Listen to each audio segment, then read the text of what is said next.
This camera is behaving funny. It just shut itself off.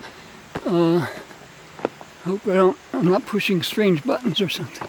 Okay, so strong emergence at the chemical level, still there's room for argument that it's not true strong emergence because the chemicals all got created in stellar nucleosynthesis and processes like that, the exploding supernovas of stars, and life's not affecting that, or, well, that's what we're going to head toward.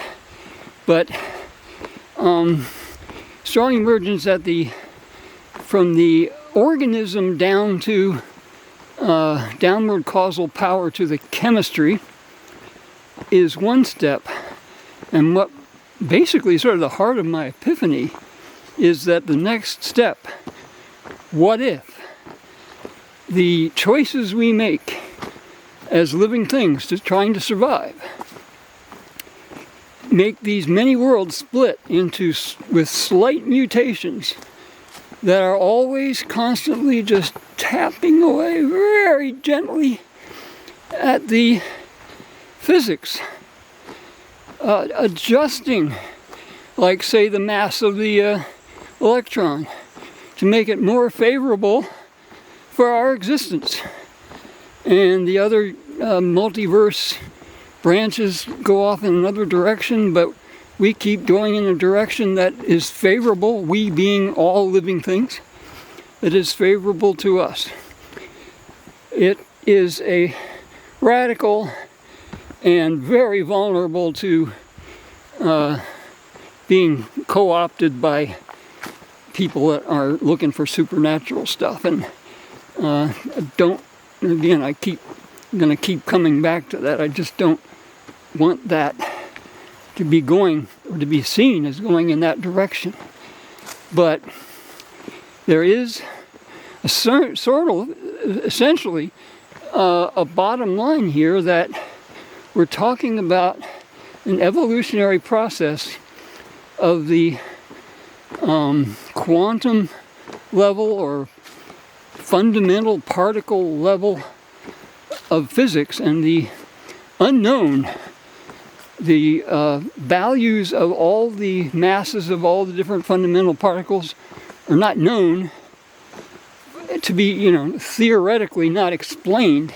They are thrown in. They are observed and then thrown in to the equations to get them to work. And all we can say is what we observe is we're in a universe with some very particularly well-suited values of a whole lot of different things, of these physical constants that work for us only in a very narrow range.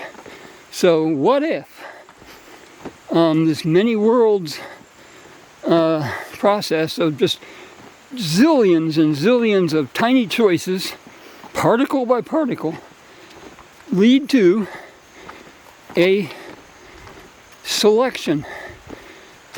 What we choose to observe are the things that work for us.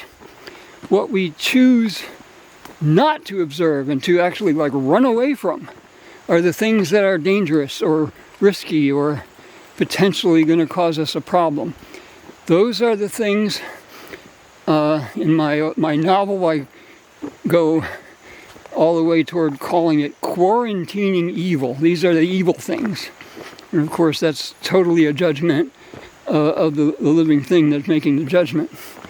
Quarantining the evil, not observing it, not giving it any respect, not allowing it to propagate, and accentuating the positive, accentuating those things that do us some good. That's sort of the heart of the epiphany.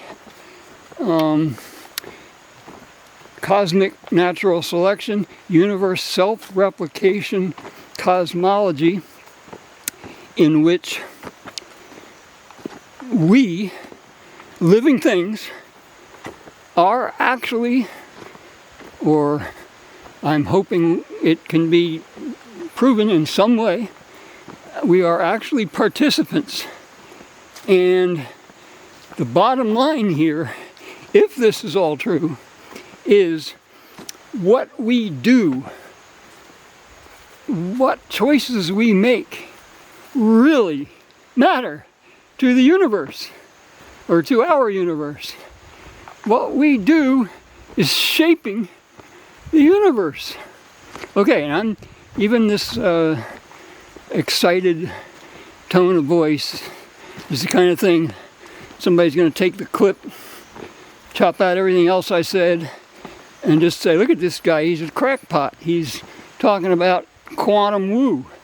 Okay, I'm saying this is a hypothesis subject, and I'm going, today is the day of the epiphany. I've obviously got lots more to do to come up with the best case and a strategy for moving forward, the right questions to ask to get to the point where we can at least address this kind of paradigm and see where it leads. And, again, Hawking and Hertog have made, especially Hertog, and perhaps after Hawking even passed away, but I watched a podcast from Quantum magazine just in the last few weeks,